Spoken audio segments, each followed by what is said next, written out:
This is BTV Newswatch. I'm Jason Wentworth. Republican House and Senate leaders warned President Clinton yesterday not to pass last-minute health care reform.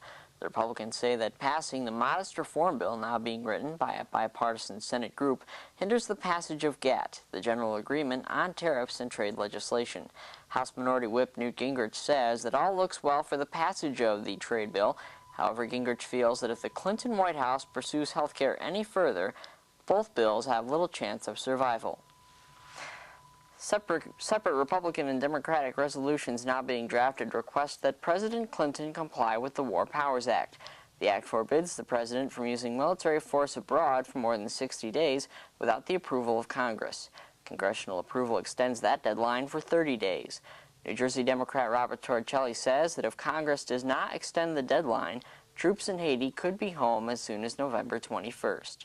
6 more E. coli outbreaks connected to the Irondequoit Oktoberfest. That's the word from Monroe County Health Director Dr. Andrew Doniger, who believes that 6 new cases of the food poisoning relate to the festival. That brings to 11 the number of people who contracted the illness at Oktoberfest. All of the confirmed E. coli victims ate one of the various meat products sold by New York State licensed food vendors at the festival.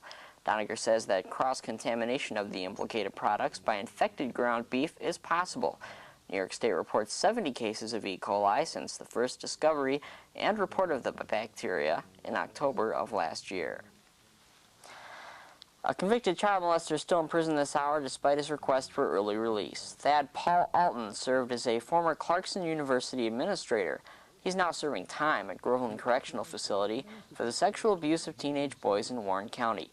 His application to the Canandaigua VA Medical Center for a residential treatment program resulted in rejection. VA officials deny claims that Alton's rejection resulted from community pressure. They say Alton's problem requires specific therapy methods that go outside the area of services covered by the medical center.